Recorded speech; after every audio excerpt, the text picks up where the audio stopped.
Hello guys, welcome to the my channel 2.0 amazing novel world Yahan op Sunanj Chinese Korean and English novels ka Hindi translation audiobook so please subscribe my channel for more updates thank you. C16 मान सम्मान बचाना विज्ञापन अल्पविराम। एक रात बिना किसी खबर के बीत गई और चेंग सू ने सोचा कि वह अपने बगल में किसी अजनबी के साथ सो नहीं पाएगी, लेकिन ऐसा नहीं हुआ। वह सो गई और जब वह उठी तो आसमान में उजाला हो चुका था। अपने बगल की जगह को छूते ही उसे ठंडक महसूस हुई और वह उठकर बैठने से खुद को रोक नहीं पाई। क्या वह इतनी जल्दी उठ गया था या वह पहले ही जा चुका था? चेंग सू की भौहें थोड़ी सिकुड़ गईं, वह किसी कारण से कुछ उदास महसूस कर रही थी। यह अजीब था, कानूनी तौर पर पति पत्नी होने के बावजूद वह चिताइगो से परिचित नहीं थी। उसके लिए वह अब भी एक अजनबी था, फिर भी वह रात भर चैन से सो सकी। क्या इसका कारण यह हो सकता है कि यह किसी और का शरीर है जिसमें उसकी यादें विरासत में मिली हैं? चेंग सू जब व्याकुल होकर सोच रही थी तभी उसे कमरे के बाहर से कुछ आवाजें सुनाई दी जो संभवतः माची और चिताइगो की थी। उसका दिल जोर से धड़कने लगा और वह जल्दी से कपड़े पहनने लगी। बाहर कदम रखते ही वास्तव में वे दोनों ही थे। चिताइगो ने केवल एक शॉर्ट्स पहन रखी थी, उसका ऊपरी शरीर नंगा था। वह कुएं से ठंडे पानी की एक बाल्टी ला रहा था और उससे खुद को भिगो रहा था। माची उसे ताने मार रही थी, कुएं के पानी के बर्फीले ठंडे होने के बारे में कुछ कह रही थी और यह भी कह रही थी कि सुबह सुबह इतने ठंडे पानी से खुद को भिगोना अच्छा नहीं है, इत्यादि। चिताइगो ने कहा कि उसे इसकी आदत थी, उसने सैन्य प्रशिक्षण के बाद भी ऐसा ही किया था। ऐसा लग रहा था कि वह सुबह सुबह ही प्रशिक्षण के लिए गया था। चेंग सू को आते देख चिताइगो ने उसे नापसंदगी भरी नजरों से देखा और गुस्से में सांस छोड़ी। माची ने भी अपनी बहू को देखा और जल्दी से बोली, जल्दी जाओ और नाश्ता बनाओ। ताइगो को खाना खाना है और फिर सेना में वापस जाना है। तुम आज बाद में अपने परिवार से मिलने जा सकती हो। जी हाँ, आज चेंग सू के घर लौटने का दिन था, शादी के 3 दिन बाद। ये काफी दयनीय था, एक सैन्य अधिकारी से शादी करने के बाद उसे घर भी अकेले ही लौटना पड़ता था। चेंग सू के चेहरे पर उदासी की एक झलक दिखाई दी। चिताइगो ने कहा, मैं दोपहर में निकल जाऊंगी, नाश्ते की जरूरत नहीं है। तैयार हो जाओ, चलो तुम्हारे घर चलते हैं। चेंग सू चौंक गई और उसने चिताइगो की ओर देखा। माँ क्यूई भी आश्चर्यचकित होकर बोली, क्या तुमने आज सुबह जल्दी वापस जाने के लिए नहीं कहा था? अगर तुम्हें देर हो जाए तो क्या कोई दिक्कत नहीं होगी?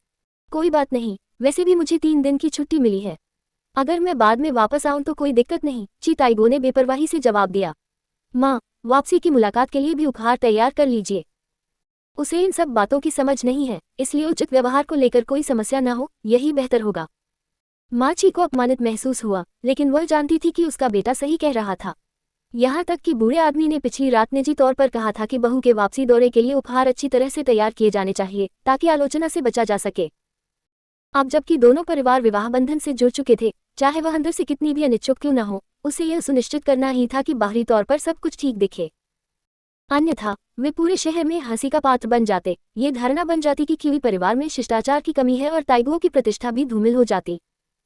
चूंकि यह उसके परिवार और उसके बेटे की प्रतिष्ठा का मामला था, इसलिए माँ किवी स्वाभाविक रूप से मना नहीं कर सकती थी और इसलिए वह तैयारी करने चली गई। चेंग सुक्सिन को संतोष हुआ, इस आदमी में कुछ तो अच्छे गुण थे। ज्यादा खुश मत होइए, चिताइगो ने चिढ़कर कहा। पत्नी के साथ उनकी वापसी यात्रा पर जाना एक औपचारिकता है। मैं बस इतना चाहता हूं कि दूसरे लोग ची परिवार या मुझ पर, चिताइगो पर नीची नजर से न देखें।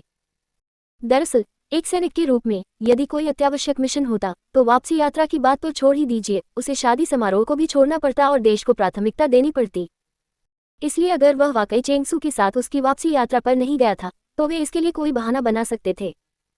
लेकिन अभी अभी चेंग सू के चेहरे पर क्षणिक उदासी देखकर उसने आवेग में आकर कहा कि वह उसके साथ वापस चलेगा। उसे कितना पछतावा हो रहा था। वो आज सुबह सुबह क्या सोच रहा था? कल रात ही तो वो इतनी सतर्क थी मानो उसने किसी लंपट को देख लिया हो। चिढ़कर चिताइगो ने बाल्टी उठाए और उसे गुस्से से कुएं में वापस फेंक दिया, फिर एक और बाल्टी पानी भरकर खुद को भिगो लिया, मानो ऐसा करके ही वह अपनी मुश्किल से दिखाई देने वाली झुंझलाहट को छिपा सकता हो। चेंग सू ने मुस्कुराते हुए कहा, मैं बहुत खुश हूँ, धन्यवाद, और अपने चेहरे पर गर्व का भाव दिखाया। चिताइगो उसे अंदर लौटते देख अचंभित रह गया। उसके दिल में अचानक थोड़ी राहत महसूस हुई। उसके होठों के कोने हल्के से ऊपर उठे, लेकिन जैसे ही उसने अपनी प्रतिक्रिया देखी उसने फिर से गहरी सांस ली। C17 घर वापसी। चेंग सू का पैतृक घर मायरी का रुब्रा गांव में था, जो हुआनटियन गांव के ठीक बगल में स्थित था। वहां पहुंचने में केवल 15 मिनट का पैदल रास्ता लगता था। एक नई लाल पोशाक पहने हुए चेंग सू मूल मेजबान की यादों का अनुसरण करते हुए वापसी यात्रा के लिए उपहार ले जा रही चिताइगो को लड़खड़ाते हुए उसके मायके वापस ले गई। गांव में प्रवेश करते ही उन्हें देखने वाले लोग समझ गए कि वे दोबारा गांव आए हैं और उत्सुकता से उन्हें निहारने लगे। उनकी निगाहें चेंग सू पर टिकी रहीं। जब किसी दुल्हन की शादी होती है तो संपन्न परिवारों के लोग आमतौर पर उसे सोने के गहने या खानदानी गहने उपहार में देते हैं, जिन्हें वह अपने ससुराल ले जाती है। दुल्हनें इन्हें सबके सामने खुलेआम पहनती हैं, जो दुल्हन और उसके ससुराल वालों दोनों के लिए गर्व की बात होती है। क्यूई परिवार विशेष रूप से धनी नहीं था, लेकिन उन्होंने चेंगसू को पहनने के लिए एक सोने की अंगूठी और चांदी के कंगन की एक जोड़ी दी थी, जो देखने में काफी अच्छी लग रही थी।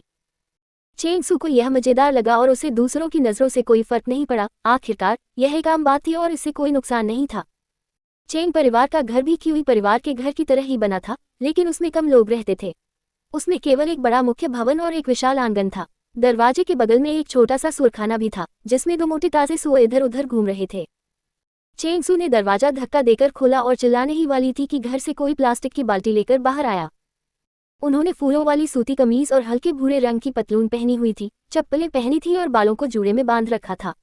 उनका सुगठित शरीर केवल मदर चेंग का ही हो सकता था। माँ, चेंगसू ने सहज रूप से कहा, और उसे आश्चर्य हुआ कि यह कितना स्वाभाविक लगा, बिना किसी झिझक के। आवाज सुनकर माँ चेंग ने ऊपर देखा। ओह, सुसु और मेरे दामाद इतनी जल्दी वापस आ गए। सास जी, क्यूई ताइगो ने अभिवादन किया। अरे, जल्दी अंदर आ जाओ, माँ चेंग ने मुस्कुराते हुए जवाब दिया। फिर पूछा, मुझे लगा था कि तुम दोपहर के खाने तक नहीं आओगे, इतनी जल्दी क्यों? पहले बैठ जाओ, मैं बस सुअरों को ये चारा खिला देती हूँ। पापा, हमारी बेटी वापसी पर आई है। शोर सुनकर फादर चेंग भी घर से बाहर आ गए। दोनों को देखकर उन्होंने गर्मजोशी से मुस्कुराते हुए कहा, तुम इतनी जल्दी वापस आ गए, अंदर आ जाओ। ससुर जी, ची टाइगो ने फादर चेंग को नमस्कार किया, फिर अपना सामान नीचे रखा और समझाया, मुझे आज दोपहर सेना में वापस जाना है, इसलिए हम जल्दी आ गए। हमें दोपहर के भोजन के बाद निकलना होगा। ठीक है, तो अपनी सास को थोड़ा जल्दी दोपहर का खाना बनाने दो। तुम और मैं कुछ ड्रिंक्स ले सकते हैं, और हम तुम्हारे तीसरे चाचा को भी बुला लेंगे। हाँ। अंदर प्रवेश करने के बाद चेंगसू और उनके पति ने अपना सामान नीचे रखा और कमरे का जायजा लिया, जो अन्य घरों से कुछ खास अलग नहीं था। एक चौकोर मेज, एक बड़ी लाल अलमारी, दीवार पर दादा माओ के चित्र और जनता की सेवा करो लिखा हुआ एक चायदानी। कमरा 4 भागों में बंटा हुआ था और एक भाग घर के देवी देवताओं के लिए था। हालांकि साफ सफाई संतोषजनक नहीं थी, हर जगह धूल ही धूल थी, जिससे पता चलता था कि माँ चेंग अक्सर सफाई नहीं करती थी। साथ ही पटाखों के कागज के टुकड़े भी इधर उधर बिखरे पड़े थे, शायद कल की शादी के जश्न के बचे हुए टुकड़े जिन्हें उठाया नहीं गया था। इसके अलावा आंगन में कई चीजें बिखरी पड़ी थीं। पिता चेंग ने सहज भाव से चाय बनाए और दंपति को पीने के लिए आमंत्रित किया। कुछ देर बाद माता चेंग अपने एप्रन से हाथ पोंछते हुए अंदर आईं। परंपरा के अनुसार दंपति घुटनों के बल बैठ गए और उसके माता पिता को चाय भेंट की, और उसके बाद ही वे बैठकर बातचीत करने लगे। चेंगसू का इकलौता छोटा भाई चेंग जी भी जम्हाई लेते हुए अपने कमरे से बाहर आया और उनका अभिवादन किया। चेंगसू ने उसे एक लाल लिफाफा दिया, और फिर पिता चेंग ने उसे तीसरे चाचा और अन्य लोगों को साथ रहने के लिए बुलाने के लिए भेज दिया। चेंगसू ने कुछ देर बातचीत की और फिर अपनी यादों के सहारे अपने कमरे की ओर चली गई। वह कमरा एक युवा लड़की के कमरे जैसा था, जिसमें विभिन्न सितारों के पोस्टर लगे थे, धूल से ढकी मच्छरदानी थी और अलमारी पर भी धूल की एक परत जमी हुई थी। उसने चारों ओर देखा, बाहर से अंदर तक। अलमारी के अंदर उसकी डायरी छिपी हुई थी। उसने डायरी के पन्ने पलटे और उसमें युवावस्था के आकर्षण से भरी प्रविष्टियां पाईं, जिनमें से अधिकांश ची ताइगो के बारे में थी। मूल मेजबान हालांकि तीक्ष्ण जुबान वाली थी, लेकिन वह ची ताइगो को काफी पसंद करती होगी, अन्यथा वह हाई स्कूल छोड़कर जल्दी शादी करने के लिए दबाव न डालती। लेकिन वह प्रेम को व्यक्त करने या उसे पोषित करने में कुशल नहीं थी, केवल अधिकार जताने में माहिर थी, जिसके कारण कई गलतफहमियां पैदा हुईं। C18 जैविक माँ।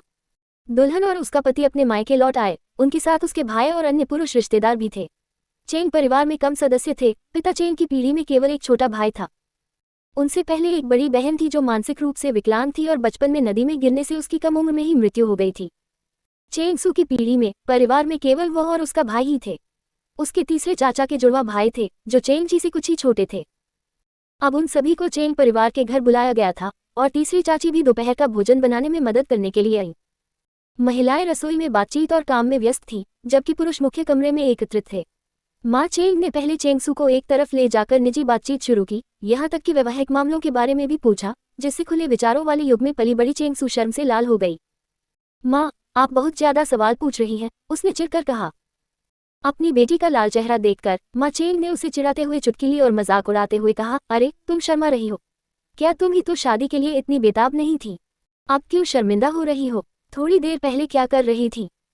ओह, चेंगसू इस पर क्या प्रतिक्रिया देती? क्या वह कह सकती थी कि वह वास्तव में उसकी बेटी नहीं है? लेकिन माँ चेंग के चेहरे को देखकर वह ऐसा कहने की हिम्मत नहीं जुटा पाई। अपने पिछले जन्म में चेंग सू अनाथ थी और उसे अपनी असली माँ का चेहरा भी नहीं पता था। अब उसके पास मदर चेंग थी, जो उसकी असली माँ नहीं बल्कि शरीर की माँ थी। उस महिला की शरारती मुस्कान देखकर उसे एक अजीब सा स्नेह महसूस हुआ। ऐसा लग रहा था मानो उसकी माँ को बिल्कुल वैसा ही होना चाहिए था। इसलिए अब अपनी माँ की छेड़छाड़ सुनकर वह खुद को गुस्सा करने के लिए मजबूर नहीं कर पाती थी।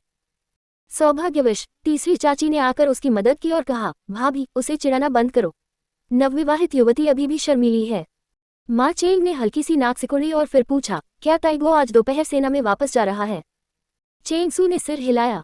और क्या तुमने अपना सामान पैक कर लिया है? माँ चेंग की नज़र में शादी के बाद बेटी का अपने पति के साथ सेना में रहना स्वाभाविक था। मैं अभी नहीं जा रहा हूँ। माँ चेंग चौंक गई, क्यों नहीं? क्या ताइगो नहीं चाहता कि तुम जाओ? मैं उससे बात करूंगी। उन्हें पता था कि उनका दामाद शादी को लेकर कुछ हद तक अनिच्छुक था। नहीं, ऐसी बात नहीं है। मैं फिलहाल जाना नहीं चाहती। मैं फैसला लेने से पहले कुछ समय अपने ससुराल में रहना चाहूंगी, चेंग सू ने जल्दी से समझाया। क्या तुम मूर्ख हो? अगर सेना में नहीं जाओगी तो उसकी रोजमर्रा की जरूरतों का ख्याल कैसे रखोगी? बच्चे कैसे पालोगी? प्यार कैसे निभाओगी? माँ चेंग ने इस बात से जोरदार असहमति जताते हुए कहा, शादी के बाद तुम्हें अपने पति को प्राथमिकता देनी चाहिए। एक पत्नी के रूप में उसकी जरूरतों का ध्यान रखना तुम्हारा फर्ज है। साथ रहने से तुम्हारा रिश्ता मजबूत होगा, वरना उसके पास वापस आने का समय कब होगा? क्या बच्चे पत्थर से अपने आप उग सकते हैं? कुछ देर सोचने के बाद उसे लगा कि कुछ गड़बड़ है और उसने पूछा, ये तुम्हारी सास का विचार तो नहीं है ना? तुम्हें जानबूझकर ससुराल में रखना? उसके सवालों की बौछार ने चेंग सू को आनंदित और भावुक दोनों कर दिया। एक माँ ऐसी ही होती है, हमेशा अपनी बेटी की भलाई के बारे में सोचती है और वह उससे एक आत्मीयता महसूस करने से खुद को रोक नहीं पाई। मेरी बात सुनो, शादी के बाद तो साथ रहना चाहिए। अब जब ताइगो ने स्त्री सुख का स्वाद चख लिया है तो पत्नी का साथ न होना कैसे जायज है? क्या पता कोई लोमड़ी उसे अपनी ओर आकर्षित कर ले और बहका ले। अगर ऐसा हुआ तो तुम्हारे पास रोने का पूरा कारण होगा। माँ चेंग ने आगे कहा, सेना में जीवन अच्छा है, तुम्हें अपनी सास की बकबक नहीं सहनी पड़ेगी। क्या तुम मूर्खता कर रही हो? वाह, बात तो बिल्कुल ही बदल गई। चेंग सू ने झट से कहा, माँ, आप बहुत ज्यादा सोच रही हैं। ची ताइगो एक सैनिक है, वह कोई मजाक नहीं करेगा। मैं अभी जाना नहीं चाहती। मैं पहले ची परिवार को थोड़ा बेहतर तरीके से जान लेना चाहती हूँ, ताकि लोग यह न कहें कि मैंने शादी के तुरंत बाद अपने पति के साथ मौज मस्ती करने के लिए ससुराल का कोई काम किए बिना ही घर छोड़ दिया। वह निश्चित रूप से यह नहीं कह सकती थी कि उसे ची ताइगो के साथ एक कमरा साझा करने से डर लगता था और इसीलिए वह जाना नहीं चाहती थी। C19 माँ बनना आसान नहीं है। अल्पविराम। चेंग सू की बातें सुनकर माँ चेंग की भौहें तन गईं। हालांकि उसकी बातें तर्कसंगत लग रही थी, लेकिन दूसरी ओर शादीशुदा होना और पति के साथ रहना तो बिल्कुल सामान्य बात है। और ची ताइगो एक फौजी है जिसे घर आने के लिए शायद ही कभी छुट्टी मिलती है। अगर वे साथ नहीं रहेंगे तो भला वे बच्चा कैसे पैदा कर पाएंगे? इसके अलावा बच्चे पैदा करना ही सबसे महत्वपूर्ण है। प्राचीन काल से ही एक महिला को बेटे को जन्म देने के बाद ही आत्मविश्वास मिलता है और पति के परिवार में उसका स्थान सुरक्षित होता है। अब हालांकि पहले जैसा समय नहीं रहा, ताइगो की सैन्य स्थिति को देखते हुए जल्द से जल्द एक पुत्र का होना अभी भी समझदारी भरा कदम है। तुम्हारी बात सही है, पर पूरी तरह सही नहीं। तुम्हारे ससुराल वाले अभी जवान हैं, उस उम्र के नहीं कि उन्हें घर पर तुम्हारी देखभाल की जरूरत हो। लेकिन ताइगो का क्या एक जवान आदमी को सेना से घर लौटने पर अपने कपड़े खुद धोने और खाना खुद बनाना पड़ेगा? माँ चेंग ने कहा, मैं तुम्हें बता दूं, सास और बहू जन्मजात दुश्मन होती हैं। अगर तुम अपने गांव में रहोगी तो इससे तुम्हारी सास नाराज ही होंगी, जो तुम्हारे लिए अच्छा नहीं है। नजर से दूर, मन से दूर, तुम ये सिद्धांत समझती हो ना? मुझे पता है, और ऐसा नहीं है कि मैं कभी वहां नहीं जाऊंगी, बस फिलहाल नहीं। मेरा अपना विवेक है, चेंग सू ने दुर्लभ धैर्य दिखाते हुए जवाब दिया। तीसरी चाची ने भी मुस्कुराते हुए कहा, जीजाजी, चिंता मत कीजिए। सू गर्ल का सुझाव भी सही है। वहां जाने से पहले कुछ समय घर पर रहना, इसमें कोई बुराई नहीं है। चेंग सू ने कृतज्ञता भरी निगाहों से उसकी ओर देखा। लेकिन सू गर्ल, शादी से पहले तो तुम ची ताइगो के साथ रहने के लिए इतनी जिद करती थी, है ना? अब जब तुम कानूनी तौर पर पति पत्नी हो तो तुम्हें कोई जल्दी नहीं है। तीसरी चाची ने उसे चिढ़ाते हुए कहा, कहीं तुम नखरे तो नहीं दिखा रही हो? इससे मदर चेंग भी हैरान रह गई और उन्होंने चेंग सू को संदेह भरी नजरों से देखते हुए कहा, ठीक है, शादी से पहले तो तुम हर 3 दिन में शादी करने की बात करती रहती थी, और अब जब तुम्हारी शादी हो गई है तो तुम ताइगो का अनुसरण क्यों नहीं कर रही हो? चेंग सू को खांसी आई और उसने अपनी नाक को छुआ, मन ही मन सोचते हुए कि निश्चित रूप से ऐसा इसलिए हुआ क्योंकि वह एक अलग इंसान बन गई थी। ये चेंग सू पहले वाली चेंग सू जैसी नहीं थी। बेशक ये वो विचार थे जिन्हें वो जोर से बोल नहीं सकती थी। चेंग सू मुस्कुराए और बोली, तीसरी चाची सही कह रही है, मैं बस नखरे दिखा रही हूँ। देखो, आप किसी के बारे में जितना ज्यादा चिंतित होते हैं उतना ही वो आपको हल्के में लेने लगता है। वहीं दूसरी तरफ अगर आप उदासीन रहते हैं तो वो चिंतित होने लगता है। ये तो बिल्कुल ही बेतुका सिद्धांत है। माँ चेंग ने हल्के से उपहास करते हुए कहा, ठीक है, तुम अपने खेल खेलते रहो, लेकिन ताइगुओ का गुस्सा, क्या वह तुम्हारी हरकतों को बर्दाश्त कर पाएगा? सावधान रहना, कहीं रोने न लगो। चेंग सू ने अपने कंधे उचका दिए। उसे सच में कोई चिंता नहीं थी। आखिर रिश्ते लेन देन पर आधारित होते हैं। अगर वे एक दूसरे के साथ घुल मिल जाते हैं तो साथ रहते हैं, अगर नहीं तो अलग हो जाते हैं। उसने कोशिश तो की थी, और अगर फिर भी उनका साथ होना तय नहीं था तो यही ईश्वर की मर्जी थी। तुम्हारी माँ की बात सही है सुगल, तुम स्वभाव से हमेशा से ही तेज और प्रतिस्पर्धी रही हो, लेकिन जैसा कि पुरानी कहावत है, नरमी कठोरता पर विजय प्राप्त करती है। अब जब तुम्हारी शादी हो गई है, तुम वयस्क हो गई हो और तुम्हें अपने स्वभाव को संयमित करना सीखना चाहिए, न कि किसी के धैर्य की परीक्षा लेना। तीसरी चाची ने कोमल स्वर में सलाह दी। ये चेंग सू के लिए तीसरी चाची की हार्दिक चिंता थी। चेंग सू ने भी उनकी इस चिंता को समझा और मुस्कुराते हुए कहा, तीसरी चाची, मैं समझती हूँ, चिंता मत कीजिए। बिल्कुल सही, शादी करने का मतलब है कि अब तुम वयस्क हो गए हो और समझदार भी हो गए हो, आंटी चेंग ने राहत भरी मुस्कान के साथ कहा। चेंग सू ने दबी हुई मुस्कान के साथ अपना सिर झुकाया और कोई स्पष्टीकरण नहीं दिया। लेकिन माँ चेंग ने उसका हावभाव देखकर कहा, मुझे लगता है कि वो दिखावा करने और गंभीर होने का नाटक करने में माहिर है। फिर उन्होंने थोड़ी ठंडी हो चुकी तली हुई मूंगफली में नमक छिड़का और चेंग सू को देते हुए कहा, इन्हें आगे ले जाओ। मुझे लगता है कि पुरुषों ने पीना शुरू कर दिया है, उन्हें शराब के साथ कुछ खाने को दे दो। चेंग सू ने खुशी खुशी मूंगफली स्वीकार की और उसे लेकर बाहर चली गई। माँ चेंग ने आह भरी, भाभी, आपको चिंता नहीं करनी चाहिए, मुझे लगता है कि वह सचमुच समझने लगी है, तीसरी चाची ने आश्वस्त करते हुए कहा। माँ चेंग ने जवाब दिया, आह, माता पिता की बेटी होना और माता पिता की बहू होना आखिरकार बिल्कुल अलग बातें हैं। उसका गुस्सा मुझे चिंतित करता है, लेकिन चलो देखते हैं क्या होता है।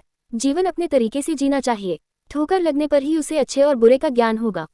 आंटी चेंग ने धीरे से मुस्कुराते हुए कहा, बेटी होना बिल्कुल ऐसा ही होता है, शादी के बाद भी माँ को चिंता रहती है, माँ होने की यही तो मुश्किल है। विदाई।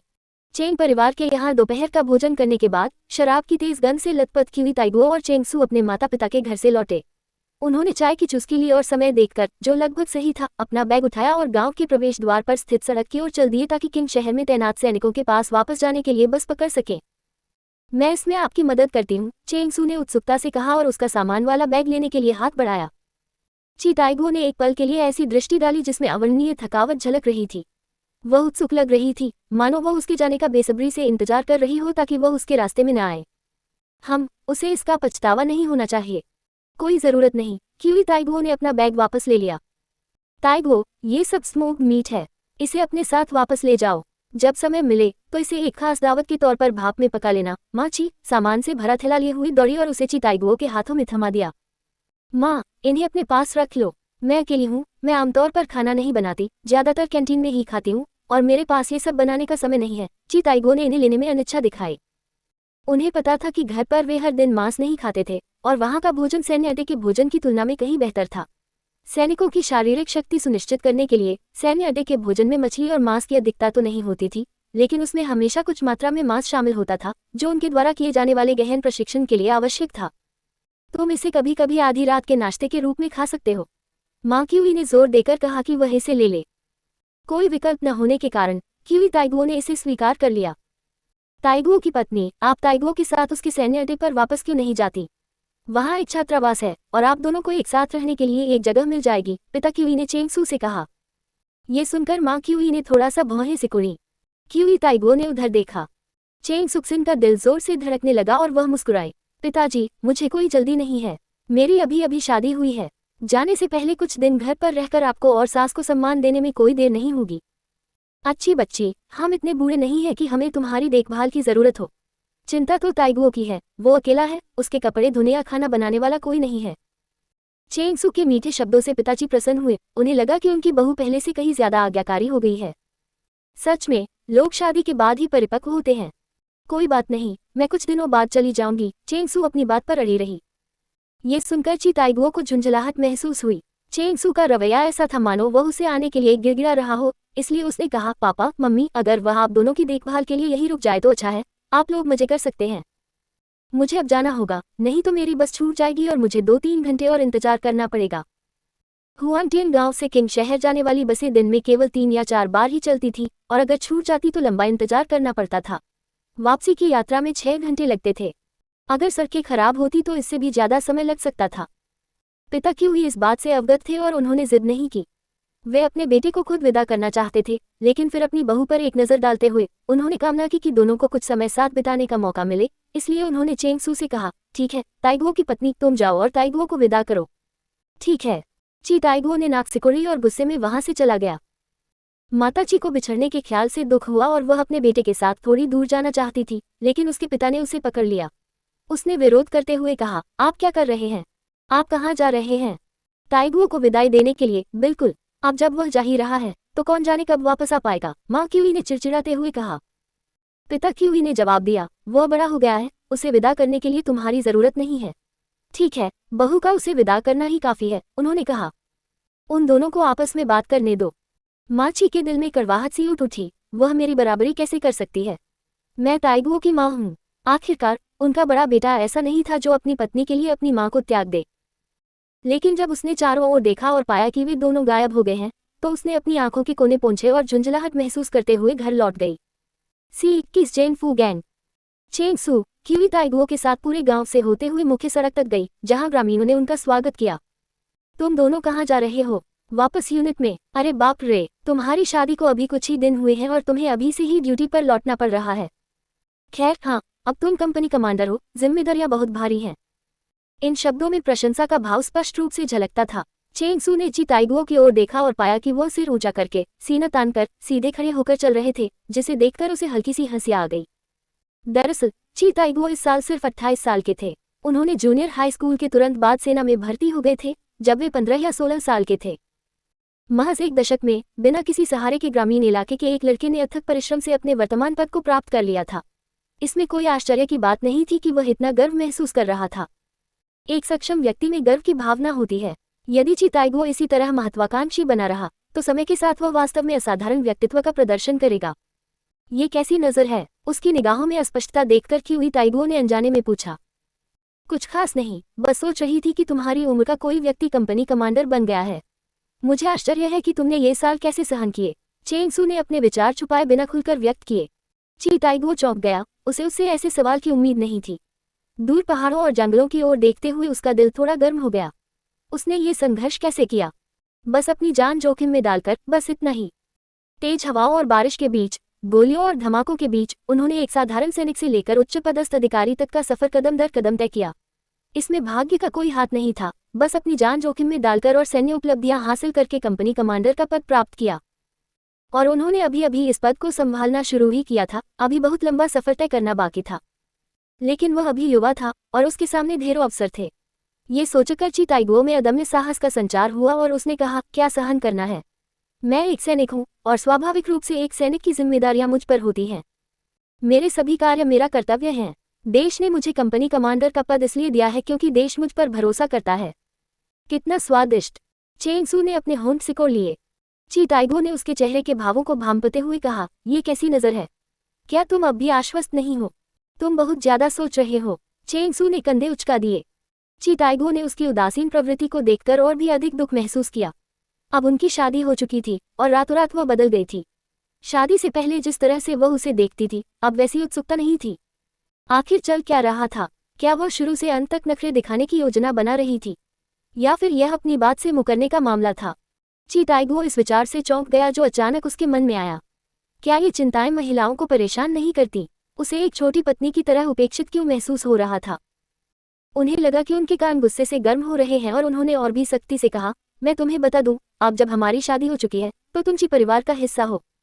अब से तुम पहले की तरह मनमानी नहीं कर सकते, नहीं मेरे पद का दुरुपयोग करके घमंड कर सकते हो। अगर मुझे पता चला कि तुमने कोई बेईमानी की है तो मैं तुम्हें आसानी से नहीं छोड़ूंगा। जैसे जैसे वह बोलता गया, उसका लहजा गंभीर होता गया और उसकी निगाहें तीखी होती गईं। चेंग सू क्षण भर के लिए अचंभित रह गया। ये देखकर ची ताइगुओ को लगा कि उसने उसे डरा दिया है और उसे गर्व भी महसूस हुआ। सही बात है, उसे पति होने के नाते अपने अधिकार को बनाए रखना था, वह उसे अपने ऊपर हावी नहीं होने दे सकता था। बात यही है, आप घर पर मेरे माता पिता और भाई बहनों का ख्याल रखिए और मैं आपको निराश नहीं करूंगा। इसलिए उसने आगे कहा। बस आ गई। चेंग सू उसके पास से गुजरी और पीछे आ रही बस की ओर हाथ हिलाते हुए बोली। ची ताइगुओ दंग रह गया। उसने देखा कि किंग शहर का बोर्ड लगी एक बस आए और फिर चेंग सू ने उसके हाथ में मांस से भरा एक थैला थमा दिया, जिससे उसका हाथ भारी हो गया। मैं तुम्हें यहीं छोड़ती हूँ, अलविदा। चेंग सू ने हाथ हिलाया, उसके चढ़ने का इंतजार किए बिना ही गांव की ओर वापस चलने लगी। क्यूई ताइगो तब तक चुपचाप खड़ा रहा जब तक बस के हॉर्न ने उसे उठने के लिए मजबूर नहीं किया, फिर उसने दांत पीसते हुए बस में चढ़ गया। ये कमीनी औरत। सी-23 कोई रुचि नहीं। फ्लावर काउंटी एक छोटा सा कस्बा था जो स्वाभाविक रूप से कुछ बड़े शहरों की समृद्धि से तुलना नहीं कर सकता था, लेकिन आर्थिक सुधार और उदारीकरण के बाद से हर जगह आर्थिक विकास के लिए प्रयासरत थी। हाल के वर्षों में फ्लावर काउंटी ने भी कुछ हद तक समृद्धि का स्वाद चखा है और पहले से कुछ अधिक समृद्ध हो गया है। हालांकि अर्थव्यवस्था धीरे धीरे पटरी पर आ रही थी, फिर भी काउंटी में बहुत कम निवेशक आ रहे थे और काउंटी में गेस्ट हाउस और होटल बहुतायत में थे। उच्च श्रेणी के होटलों की बात करें तो उनकी संख्या न के बराबर थी। चेंग सू एक उत्साही व्यक्तित्व की धनी थी और अपने पिछले जीवन में वे एक प्रतिष्ठित होटल में वरिष्ठ प्रबंधक थी, इसलिए छोटे गेस्ट हाउस और हॉस्टल उनके लिए बिल्कुल भी उपयुक्त नहीं थे। इसलिए उन्होंने आधा दिन काउंटी में घूमते हुए बिताया और कई लोगों से पूछताछ करने के बाद आखिरकार उन्हें एक अपेक्षाकृत प्रसिद्ध होटल मिला। वह आत्मविश्वास से फ्रंट डेस्क पर पहुंची और पूछा कि क्या वे कर्मचारियों की भर्ती कर रहे हैं, लेकिन डेस्क पर बैठी स्कर्ट पहनी युवती ने उसे ऊपर से नीचे तक देखा और तिरस्कारपूर्ण लहजे में कहा, हम भर्ती नहीं कर रहे हैं। चेंग सू ने अपनी भौहें सिकुड़ते हुए कहा, लेकिन मैंने देखा कि आपके होटल में भर्ती का बोर्ड लगा हुआ था। उसके सवाल से रिसेप्शन पर बैठी लड़की घबरा गई और उसका चेहरा लाल हो गया। उसने कहा, हमने काफी लोगों को काम पर रख लिया है। वैसे भी हमें अनुभवी लोगों की तलाश है। क्या आपको कोई अनुभव है? चेंग सू ने गुस्से से हंसते हुए कहा, आपको कैसे पता कि मैं अनुभवी नहीं हूँ, जबकि मेरा अभी तक कोई इंटरव्यू भी नहीं हुआ है। वैसे भी तुम इसके लिए उपयुक्त नहीं हो, उस युवती ने घमंडी लहजे में जवाब दिया। हमें सांस्कृतिक और शैक्षणिक योग्यताएं भी चाहिए। चेंग सू अचंभित रह गई। उसने खुद को देखा, जो एक शालीन लिया कमीज और एक ड्रेस कट पहने हुए थी। हालांकि यह बहुत भड़कीली नहीं थी, फिर भी उसका पहनावा शालीन था। क्या इसे पर्याप्त सुंदर नहीं माना जाता था? क्या भर्ती प्रक्रिया की जिम्मेदारी आपकी है? चेंग सू ने उसकी ओर देखते हुए पूछा। वह युवती थोड़ी चिढ़ गई और बोली, आप क्या कहना चाह रहे हैं? चेंग सू ने हल्की मुस्कान के साथ जवाब दिया, मेरा मतलब यह है कि अगर भर्ती का अधिकार आपके पास है तो मैं चला जाऊंगा। अगर नहीं तो बेहतर होगा कि आप जिम्मेदार व्यक्ति को बुला लें, वरना आप अपनी अधिकार सीमा का उल्लंघन कर रहे हैं। उस युवती को उसकी बात समझ आ गई और उसका तीखा चेहरा तुरंत सख्त हो गया। मैनेजर की कोई जरूरत नहीं है। तुम्हारे इस रवैये के साथ तुम हमारे होटल के लिए बिल्कुल भी उपयुक्त नहीं हो। क्या हो रहा है? एक पुरुष की आवाज सुनाई दी। चेंग सू ने देखा कि एक अधेड़ उम्र का मोटा ताजा आदमी, जिसका पेट बड़ा था, कमीज और ढीली काली पतलून पहने हुए उसकी ओर आ रहा था। मैनेजर, फ्रंट डेस्क पर बैठी लड़की ने उस आदमी को देखते ही कहा और तुरंत ही दयनीय और पीड़ित होने का भाव दिखाते हुए चेंग सू की ओर इशारा करते हुए बोली, यह आदमी यहाँ हंगामा करने आया है। चेंग सू ने एक नजर डाली और अपनी आंखें सिकुड़ी, फिर मैनेजर के नाम से जाने वाले व्यक्ति की ओर देखकर कहा, मैंने देखा कि आप भर्ती कर रहे हैं, इसलिए मैं साक्षात्कार के लिए आई हूँ। उस आदमी ने उसे सिर से पैर तक देखा, उसकी निगाहें उसकी सुडौल छाती पर टिक गईं और उसकी आंखें चमक उठी। चेंग सू का चेहरा उतर आया। अगर इस शरीर की कोई एक खूबी थी तो वो उसकी छाती पर उभरे हुए दो उभार ही थे। आज उसने सफेद रंग के कपड़े पहने थे, जो बहुत पारदर्शी तो नहीं थे, लेकिन उनकी कुछ रूपरेखाएं फिर भी दिखाई दे रही थी। उस आदमी की इस तरह की घूरती निगाहों ने उसे बहुत असहज और क्रोधित कर दिया। जिस तरह से वह उसे देख रहा था, उससे साफ था कि अगर वह यहाँ का प्रभारी होता तो वह यहाँ नौकरी स्वीकार नहीं करती, वरना ये शेर की गुफा में सीधे कदम रखने जैसा होता। ओह, आप इंटरव्यू के लिए आए हैं? आइए, मेरे ऑफिस में बात करते हैं। मैनेजर ने गर्मजोशी से इशारा किया। फ्रंट डेस्क पर बैठी लड़की ने सबसे पहले असहमति जताते हुए पैर पटका और गिड़गिड़ाते हुए कहा, मैनेजर। वह जानती थी कि मैनेजर के इस महिला को देखते ही वह कामुक हो जाएगा, इसलिए वह उसकी सेवा करने को तैयार नहीं थी। मैनेजर ने उसकी ओर उदासीनता से देखा और फिर अपना ध्यान चेंग सू की ओर मोड़ दिया। उसका उत्साह कम नहीं हुआ था। चेंग सू ने यह सब स्पष्ट रूप से देखा और मन ही मन उपहास किया। उसने कहा, कोई जरूरत नहीं, मुझे अब इसमें कोई दिलचस्पी नहीं है। उनमें से किसी की प्रतिक्रिया का इंतजार किए बिना वह मुड़ी और चली गई। ऐसे गंदे मैनेजर और रिसेप्शनिस्टों के साथ उसे ऐसे होटल में काम करने से घृणा थी। C-24, क्या वह मूर्ख है? नौकरी ढूंढने और अपना करियर शुरू करने के लिए दृढ़ संकल्पित चेंग सू को इसके बजाय ऐसे घिनौने कर्मचारी मामलों का सामना करना पड़ा। वह निराश और हताश महसूस कर रही थी, लेकिन फिर उसने सोचा, क्या उसने अपने पिछले जीवन में ऐसे अलिखित नियमों को काफी नहीं देखा था? इसे भूल जाए। उस होटल का नुकसान यही हुआ कि उनके पास उनके जैसी प्रतिभाशाली व्यक्ति नहीं थी। इस बात को स्वीकार करने के बाद चेंग सू ने 2 और सराय देखी, जिनमें से दोनों में रूम सर्विस स्टाफ की भर्ती हो रही थी। उसकी कोई दिलचस्पी नहीं थी, इसलिए एक दिन बिना किसी नतीजे के बीतने के बाद वह काफी निराश होकर घर लौट आए। नौकरी न मिलने से चेंग सू उदास हो गई। अपनी सास के उत्पीड़न का सामना करते हुए उसका बहस करने का कोई मन नहीं था और वह जल्दी अपने कमरे में लौट गई। बिस्तर पर लेटी और छत को घूरती हुई चेंग सू कुछ हद तक निराश महसूस कर रही थी, क्योंकि उसकी असफलताओं ने उसे यह एहसास दिलाया कि वह जय नहीं है। अचानक उसके मन में एक विचार आया और वह बिस्तर पर झट से उठ बैठी।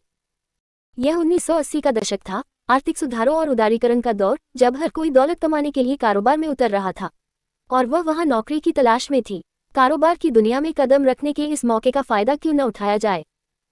वास्तव में, यद्यपि वह एक दुर्भाग्यशाली पुनर्जन्म लेने वाली व्यक्ति थी, फिर भी उसमें एक नायक की आभा थी। उसने एक और जीवन जिया था और वह युग के भविष्य के रुझानों को जानती थी।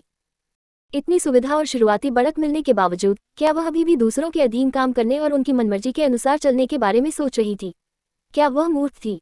ये संघर्ष का युग था, कड़ी मेहनत का युग था। कोई भी व्यवसाय क्यों न किया जाए, उससे कुछ न कुछ लाभ जरूर मिलता था, खासकर 1990 के दशक के बाद, जब अर्थव्यवस्था में जबरदस्त उछाल आया। और रियल एस्टेट को भी नहीं भूलना चाहिए।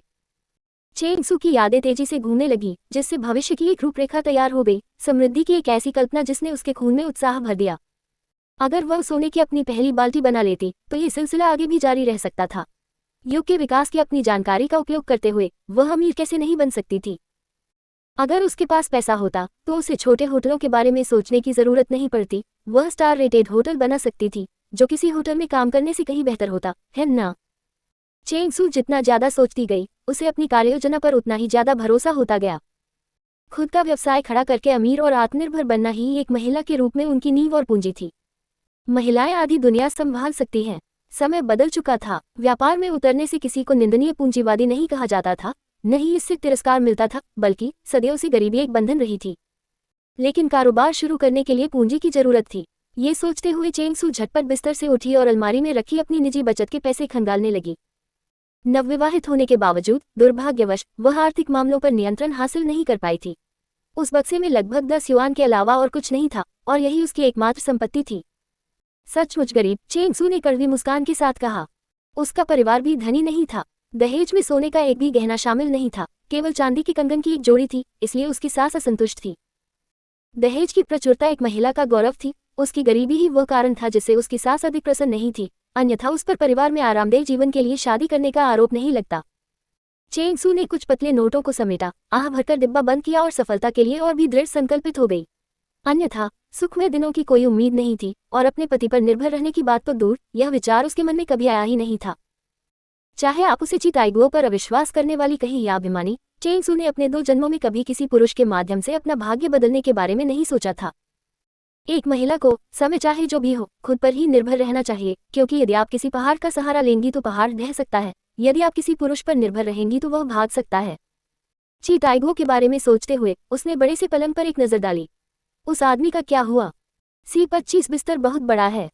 क्यूई टाइगुओ कैसा कर रहा है? इस समय वह शराब की तेज गंध के साथ एक अन्य कंपनी कमांडर के घर से लौटा था। आज रात ओल झो का जन्मदिन था और भाभी झो ने स्वयं व्यंजनों से भरी मेज तैयार की थी, जिसमें उन्होंने परिचित साथियों और उनके परिवारों को उत्सव मनाने के लिए आमंत्रित किया था। ची टाइगुओ और ओल झो घनिष्ठ मित्र थे, इसलिए स्वाभाविक रूप से उन्होंने भी भोज में भाग लिया। घर का दरवाजा खोलते ही कमरे में अंधेरा छा गया। ची टाइगुओ पहले की तरह ही अंदर दाखिल हुआ और अपने जूते उतारे। सब कुछ पहले जैसा ही लग रहा था, फिर भी उसे कुछ अलग सा महसूस हुआ। बगल वाले घर में लियांग शुरों के घर पर उनकी पत्नी चुनहुआ उन्हें बहुत ज्यादा शराब पीने के लिए ताने मार रही थी और बार बार जोर दे रही थी कि वे होश में आने के लिए शहद वाला पानी पिएं। वान दाहे के घर का माहौल भी कुछ अलग नहीं था। वह जोर जोर से दाहे को नहाने और साफ कपड़े पहनकर नीचे आने के लिए कह रही थी ताकि वह गंदे कपड़े धो सके। लेकिन खुद के बारे में क्या? ची टाइगुओ ने दरवाजा बंद कर दिया, अंदर की ताने बाने वाली आवाजों को रोकते हुए। अचानक उसे समझ आया कि क्या अलग था। वह भी शादीशुदा था, लेकिन जब वह सामाजिक समारोहों में शराब पीने के बाद घर लौटता था तो उसकी जरूरतों का ख्याल रखने या उसे टोकने के लिए कोई पत्नी नहीं होती थी, और वह अब भी अकेला महसूस करता था। उसे ये कहने वाला कोई नहीं था कि उसने ज्यादा पी ली है, या उसे हैंगओवर से राहत दिलाने वाला कोई उपाय बताने वाला। किसी को परवाह नहीं थी कि वह नहाता है या नहीं, उसे जल्दी करने के लिए कहने वाला कोई नहीं था। ची टाइगुओ ने बाथरूम में गंदे कपड़ों से भरा एक बेसिन देखा और भौहें सिकुड़ी, उसके कपड़े धोने वाला भी कोई नहीं था। अचानक उसे थोड़ा अकेलापन और अन्याय का हल्का सा एहसास हुआ। बाकी सभी लोग शादीशुदा थे, तो वह अभी भी कुंवारे की जिंदगी क्यों जी रहा था, सिर्फ इसलिए कि उसकी पत्नी उसके साथ नहीं थी। चेंग सू ने जिस उदासीनता और खुशी से उसे विदा किया था, उसके बारे में सोचते हुए क्यूई टाइगुओ ने नाक सिकुड़ी, अपने कपड़े उतारे और ठंडे पानी का शॉवर चालू कर दिया। इससे पहले भोज में ओल्ड झो ने उनसे ये भी पूछा था कि उनकी पत्नी उनके साथ वापस क्यों नहीं आई। नवविवाहितों का अलग रहना समझ में नहीं आता। उन्होंने समझाया कि उन्होंने माता पिता के प्रति सम्मान दिखाने के लिए उसे उसके माता पिता के साथ रहने दिया था, वही कैसे कह सकते थे कि वह आना नहीं चाहती थी। भाभी झो द्वारा बूढ़े झो के प्रति दिखाई गई कोमल देखभाल और समझ के बारे में सोचते हुए, क्या ये सब चीजें भी वर्षों के साथ के माध्यम से ही हासिल नहीं हुई थी? वो आए या ना आए, किसे परवाह है। हम्फ। चीटाइगो ने अपने ऊपर कई बाल्टी ठंडा पानी डाला, जिससे उसके दिल की आग बुझ गई। फिर उसने एक अंडरपैंट पहनी और अपने कमरे में लौट गया।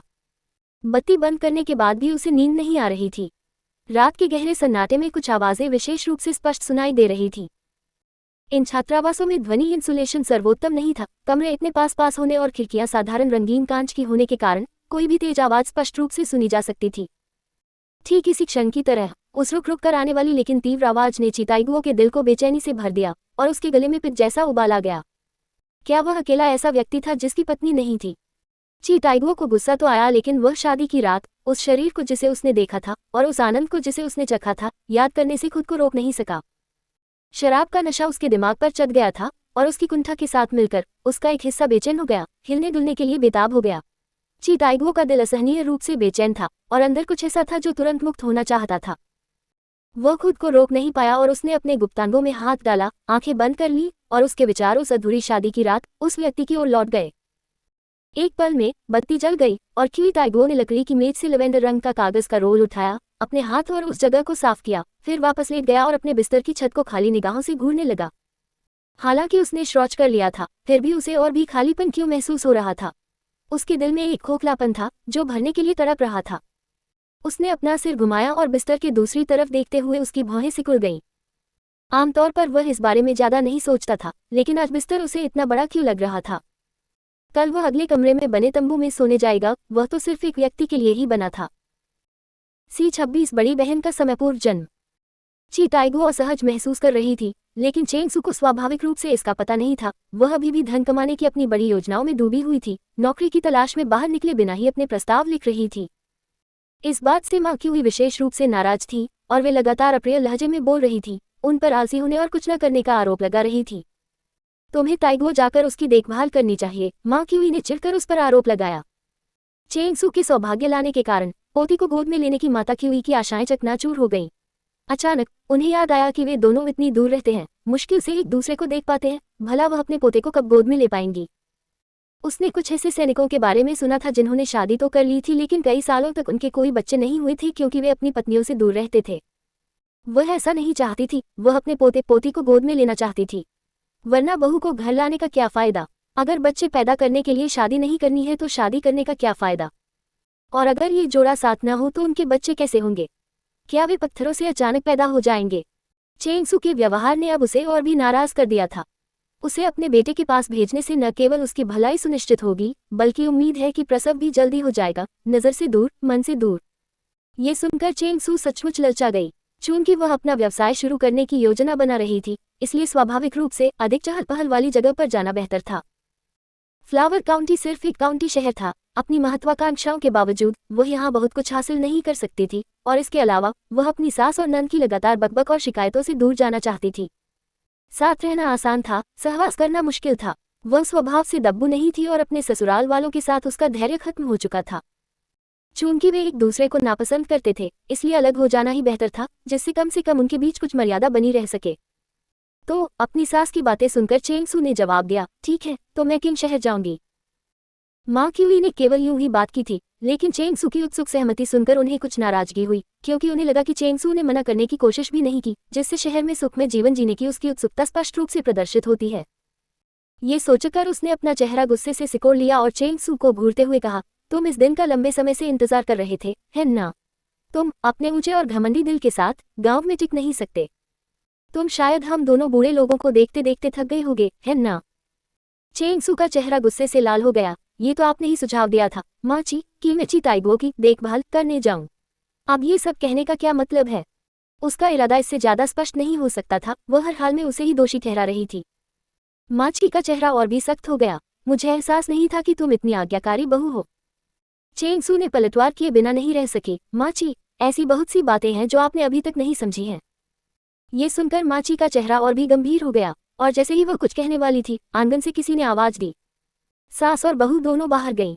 वहां एक अपरिचित महिला खड़ी थी। चेंग सू उसे नहीं जानती थी, लेकिन माँ क्यूई उसे पहचानती थी।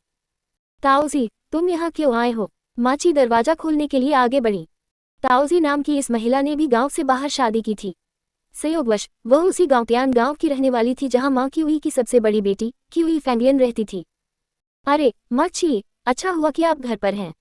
बहन फेंगलियन को प्रसव पीड़ा शुरू हो गई है, कृपया जल्दी आइए, ताओजी ने जल्दी से कहा। माची हैरान रह गई, ये कैसे संभव है? फेंगलियन की प्रसव तिथि में अभी 2 महीने बाकी है, उसे अभी से प्रसव पीड़ा कैसे शुरू हो गई? जैसे ही उन्होंने अपना सवाल खत्म किया, उनकी आवाज में चिंता झलकने लगी। चेंग सू ने भी भौहें चढ़ाई और उसे एक महिला की छवि याद आई, किताइगुओ की बड़ी बहन की फेंगलियन, जो शादी के भोज में भारी गर्भावस्था के साथ आई थी, लगभग 7 महीने की गर्भवती लग रही थी। अभी तो सिर्फ 1 महीना ही बीता था, क्या वह बच्चे को जन्म देने वाली थी? इसकी बात ही मत करो। बहन फेंगलियन खाना खिलाते समय गिर गई, उसे खून बह रहा है और बच्चा आने वाला है, ताओजी चिल्लाया। क्या समय से पहले प्रसव? माँ क्यूई के पैर लड़खड़ा गए और वह लगभग जमीन पर गिर पड़ी। मिस, इसे बड़ा रखो। अपनी बेटी के समय से पहले और मुश्किल प्रसव की संभावना सुनकर माँ क्यूई बेचैन हो गई और उन्होंने जल्दी से अपनी छोटी बेटी को अपनी बड़ी बेटी के घर भेज दिया। फिर चेंग सू को खेतों में पिता क्यूई को खोजने का आदेश दिया, क्योंकि वे पहले वहीं जाएंगे। चेंग सू भी स्थिति की गंभीरता को समझ गई और तुरंत खेतों से लोगों को बुलाने चली गई। जैसे ही उसके ससुर को कुछ पैसे मिले, वे तुरंत उस गांव की ओर दौड़े जहां बड़ी बहन थी। लेकिन उनके पहुंचने पर उन्हें पता चला कि बड़ी बहन को पहले ही अस्पताल ले जाया जा चुका है, क्योंकि उनकी प्रसव प्रक्रिया स्वाभाविक नहीं थी। उनकी बड़ी बेटी शियाओ यून लगातार रो रही थी और चेंग सू का हाथ पकड़े हुए थी। उसका छोटा सा चेहरा डर से भरा हुआ था। डरो मत, चाची अभी देखने जा रही हैं, तुम्हारी माँ ठीक हो जाएगी, चेंग सू ने उसे बुरी तरह रोते हुए देखकर कहा। फिर आंगन में खून से सना पानी का एक बर्तन देखकर वह कांप उठी। प्रसव पीड़ा के कारण अस्पताल जाना स्वाभाविक था, इसलिए बच्ची का डरना स्वाभाविक था। उसे ये भी पता नहीं था कि ची फेंगलियन उसे संभाल पाएगी या नहीं। काउंटी कस्बे के काउंटी अस्पताल की ओर दौड़ते हुए वह और फादर क्यूई जल्दी से अंदर चले गए। उस समय अस्पताल छोटा था और थोड़ी सी पूछताछ करने पर उन्हें पता चल गया कि प्रसूति विभाग कहाँ है। चेंग सू तुरंत वहां पहुंच गई। प्रसूति संबंधी गलियारे में प्रवेश करते ही उसने शोरगुल सुना और भौहें चढ़ा ली। अस्पताल की नर्सों ने इस शोर को नियंत्रित क्यों नहीं किया? तुम्हारा क्या मतलब है? वो बच्चे को जन्म नहीं दे सकती, लेकिन तुम उसका सी सेक्शन नहीं होने दोगे। मैं तुमसे कह रही हूँ, अगर मेरी बहन फैंग को कुछ हुआ तो तुम झांक परिवार हत्यारे कहलाओगे। एक बूढ़ी औरत की तीखी आवाज चेंग सू के कानों में साफ सुनाई दी। कौन सी बहू स्वाभाविक प्रसव नहीं कराती? अगर हम सी सेक्शन के लिए सहमत हो जाते हैं और मेरा पोता जीवित नहीं बचता तो क्या होगा? वह मेरा पोता है, एक और बूढ़ी औरत की आवाज ने जवाब दिया। तो आप कह रहे हैं कि आप मां की बजाय बच्चे को बचाना चाहते हैं? पहली आवाज अब साफ तौर पर कांप रही थी। जिशिंग, क्या तुम भी यही सोचते हो? वह तुम्हारी पत्नी है, वह बूढ़े झांग परिवार का सबसे बड़ा पोता है, बूढ़ी औरत ने जोर से कहा। तुम मेरी बहन को मार डालोगे, एक युवती की आवाज गुस्से में चिल्लाई। चेंग सू का चेहरा गंभीर हो गया, वह आवाजों से समझ गई कि वे कौन है। गलियारे के कोने से मुड़कर देखा तो क्या वे उसकी सास माँ ची और उसकी नंद नहीं थी? और बाकी लोग ची फेंगलियन के पति के परिवार के थे, वे भी उसकी शादी में शराब पीने आए थे। ची फेंगलियन की सास तो अपने साथ काफी सारा खाना भी ले गई थी। प्रसव पीड़ा शुरू करने वाला इंजेक्शन दे दिया गया है, फिर भी वह बच्चे को जन्म नहीं दे पा रही है। क्या आप हस्ताक्षर कर रहे हैं या नहीं? यदि आप अभी निर्णय नहीं लेते हैं तो हम न तो माँ को बचा पाएंगे और न ही बच्चे को, प्रसव कक्ष से बाहर आती हुई एक नर्स ने कहा। नर्स की बात सुनकर सब लोग स्तब्ध रह गए। वह बूढ़ी औरत, जो कि ची फेंगलियन की सास होनी चाहिए थी, ने जल्दी से अपने बेटे को गोद में उठाया और घबराकर बोली, वह बच्चे को जन्म क्यों नहीं दे रही? हम अस्पताल में हैं, क्या आप डॉक्टर बच्चे को जन्म देने में माहिर नहीं हैं? और यह उसका पहला बच्चा भी नहीं है। मेरा पोता कैसा है? अगर तुम न होते तो बहन फैंग समय से पहले न गिरती। तुम बूढ़े चोर, माची ने अपनी बेटी को खतरे में देखकर घबराते हुए कहा और कोसने लगी। चेंग सू जल्दी से नर्स के पास पहुंची और पूछा, मैडम, अंदर मौजूद महिला की हालत अब कैसी है? प्रसव बहुत कठिन है, प्रसव पीड़ा शुरू करने वाला इंजेक्शन बेअसर है, और अगर हम अभी सी सेक्शन नहीं करते हैं तो हम न तो माँ को बचा पाएंगे और न ही बच्चे को, नर्स ने कहा। मानो वह चौंक गई हो, लेकिन उसने तुरंत जवाब दिया, सी सेक्शन के बाद भी ये कहना मुश्किल है कि हम किसे बचा पाएंगे। जल्दी फैसला लीजिए, माँ और बच्चा दोनों इंतजार नहीं कर सकते। बच्चे को बचाओ, बच्चे को बचाओ, मिस, आपको मेरे पोते को बचाना ही होगा। माँ झांग चिल्लाए, वह झांग परिवार का सबसे बड़ा पोता है, बच्चे को चुनो। तुम, माची गुस्से से भड़क उठी और जमीन पर बैठे आदमी की ओर इशारा करते हुए बोली, झांग जिशिंग, क्या तुम भी यही सोचते हो? फेंगलियन घर पर बच्चे को जन्म नहीं दे सके और तुम अब भी सी सेक्शन के लिए राजी नहीं हो रहे, क्या तुम उसे बच्चे समेत मरवाना चाहते हो? चीफ एंगियन के पति झांग जिशेंग ने एक पल के लिए ऊपर देखा और फिर अपनी नजरें हटा लीं। चेंग सू को अचानक गुस्सा आया और उसने नर्स से कागज और कलम छीन ली और जल्दी से अपना नाम लिखकर कहा, मैडम, माँ को बचा लीजिए। C28 तुम इंसान नहीं हो। जैसे ही चेंग सू ने हस्ताक्षर किए, नर्स सहमति पत्र लेकर चली गई। प्रसव कक्ष का दरवाजा फिर से जोर से बंद होने के बाद ही सबने प्रतिक्रिया दी और चेंग सू को ऐसे घूरने लगे मानो उन्होंने कोई भूत देख लिया हो। तुम्हें हस्ताक्षर करने का क्या अधिकार है? बेटी, वापस आओ, हमें बच्चे को बचाना ही होगा। माँ झांग सबसे पहले उठ खड़ी हुई और अपने हाथों से प्रसव कक्ष के दरवाजे पर जोर जोर से पीटने लगी। चेंग सू ने उसे खींचकर दूर किया और धीमी आवाज में गुर्राते हुए कहा, अपना मुंह बंद करो, अंदर सर्जरी हो रही है, तुम इतना शोर क्यों मचा रही हो? तुम कौन होते हो मेरे सामने हाथ हिलाकर आदेश देने वाले? तुम कौन होते हो भला? तुम्हें हमारे झांग परिवार के लिए फैसले लेने की इतनी हिम्मत किसने दी? माँ झांग गुस्से से कांप रही थी। मैं कोई चीज नहीं हूँ, मैं चीताइगुओं की पत्नी हूँ, आपकी बहू की भाभी। इसमें क्या है? आप इतने बूढ़े तो नहीं हो गए कि अंधे हो गए हो? आप तो पिछले महीने ही मेरी शादी की दावत में आए थे। चेंग सू ने गुस्से से घूरते हुए और ठंडे लहजे में वहां मूर्ख की तरह खड़े झांग जिशेंग को देखा, फिर बोली, और तुम, क्या तुम भी भूल गए? क्या मैं चीताइगुओं को फोन करके पूछूं कि क्या मैं उनकी पत्नी नहीं हूँ? चीताइगुओं का नाम सुनते ही झांग जिशेंग कांप उठा और अपनी माँ को, जो जोर से गाली देने ही वाली थी, पकड़कर बोला, माँ, इसे जाने दो। क्या जाने दे? उसने हस्ताक्षर कर दिए हैं। हस्ताक्षर करने की योग्यता उसे कहाँ से मिली? माँ झांग ने चेंग सू की ओर देखते हुए चिल्लाकर कहा, भले ही तुम भाभी हो, लेकिन किस अधिकार से हमारे लिए हस्ताक्षर कर रही हो? तुम इंसान नहीं हो। तुम मेरी बड़ी बहन और बच्चे को आंखें खोलकर मौत के मुंह में जाते देखना चाहते हो। क्या मैं भी इंसान नहीं हूँ? चेंग सू ने ठंडे लहजे में उपहास किया। तुम किसे कोस रहे हो? जो भी इंसान नहीं है, मैं उसे श्राप दूंगी। चेंग सू ने हाथ बांधकर जवाब दिया। माँ, जाने दो, चलो इसे यहीं छोड़ देते हैं। झांग जिशेंग ने अपनी माँ को खींचते हुए, जो गाली देने ही वाली थी, उसे शांत करने की कोशिश की। क्या छोड़ना है? ठीक है, ठीक है। ची परिवार में बहुत लोग और काबिलियत है, इसलिए आप लोग उसके जीने या मरने की परवाह नहीं करेंगे। जिशेंग, हम जा रहे हैं। इतना कहकर माँ झांग ने जल्दी से झांग जिशेंग को खींचा और कहा, चलो वापस जाकर घर का रजिस्टर ले आते हैं। अगर मेरा पोता नहीं रहा तो तुम उसे तुरंत तलाक दे दो। चेंग सू स्तब्ध रह गई। उसने पहले भी बुरे और बेहद बुरे दृश्य देखे थे, लेकिन उसने कभी किसी को इतना भयानक नहीं देखा था। ये सचमुच असाधारण रूप से बुरा था। झांग जिशेंग, जब तुम मेरे और अपने ससुर के सामने घुटने टेककर बहन फैंग की शादी तुमसे करवाने की भीख मांग रहे थे, तब क्या तुम उसके साथ ऐसा बर्ताव करते हो? वह अभी भी गर्भ में है, उसकी जान खतरे में है, और तुम तलाक की बात कर रहे हो। क्या तुम में अभी भी इंसानियत है? माँ ची भी पूरी तरह से स्तब्ध रह गई। झांग जिशेंग, तुम्हारी हिम्मत कैसे हुई? पिता की हुई गुस्से से कांप उठे। बहन फैंग की शादी तुमसे करवाना वाकई एक गलती थी। ची फैंगपिंग ने मुट्ठी भींचते हुए ठंडे स्वर में कहा, अगर मेरा बड़ा भाई वापस आया तो वह तुम जैसे नीच लोगों को पीट पीट कर मार डालेगा। झांग जिशेंग और माँ झांग दोनों सिहर उठे। मैंने बहुत पहले ही कहा था, अगर सबसे बड़ी बेटी को बचाने की बात हो तो तलाक को भूल जाओ। ये सब तुमने खुद ही किया है। माँ झांग ने हठपूर्वक कहा, इतने सालों बाद यायुन 10 साल की हो गई है और अभी अभी उसे बेटा हुआ है, जो उसने आखिरकार कर दिखाया है। अगर जिशेंग का संरक्षण न होता तो उसका तलाक बहुत पहले ही हो गया होता। अगर पोता नहीं रहा तो हम दूसरा बच्चा पैदा कर सकते हैं, लेकिन अगर वयस्क की मृत्यु हो जाए तो दूसरा बच्चा कैसे पैदा होगा? चेंग सू कुछ लोगों की अज्ञानता पर क्रोधित थी। पोता हमारे बूढ़े झांग परिवार की संतान है, औरतें कहीं भी मिल सकती हैं। माँ झांग ने धीमी आवाज में बुदबुदाया। माँ, झांग जिशेंग ने उन्हें खींचते हुए कहा, हस्ताक्षर हो चुके हैं, बस थोड़ा और इंतजार कर लेते हैं, शायद सब ठीक हो जाए। अगर आप चाहें तो इंतजार कर सकते हैं, मैं तो बिल्कुल नहीं करूंगी। माँ झांग ने उसका हाथ झटकते हुए और आगे बढ़ते हुए जवाब दिया। झांग जिशेंग उसके पीछे भागा। उसे इस बात की परवाह नहीं थी कि उसकी पत्नी प्रसव कक्ष में मौत के कगार पर थी। ये पाप है, कितना अफसोस है, सचमुच अफसोस है। हमें बहन फैंग का विवाह झांग परिवार में कभी नहीं करना चाहिए था। माँ क्यूई ने सीना पीटते हुए विलाप किया। ची फैंगपिंग ने कहा, माँ, अगर वे सच में मेरी बड़ी बहन को तलाक देने की हिम्मत करते हैं तो बड़े भाई से उन्हें पीट पीट कर मार डालने को कहो, देखते हैं फिर हिम्मत होती है या नहीं। चेंग सू ने उसकी ओर एक नजर डाली और सोचा, 15-16 साल की यह युवती बोलने में वाकई बहुत साहसी है।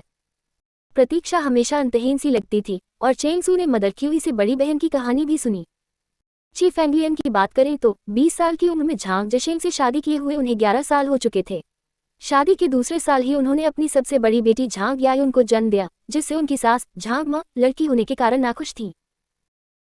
अगले कुछ वर्षों में अज्ञात कारणों से ची फैंगलियन यायुन की 4 साल की उम्र तक दोबारा गर्भवती नहीं हुई, लेकिन व्यस्त खेती के मौसम के दौरान 5 महीने की गर्भावस्था में उनका गर्भपात हो गया। तब तक एक पूरी तरह से विकसित लड़का पैदा हो चुका था।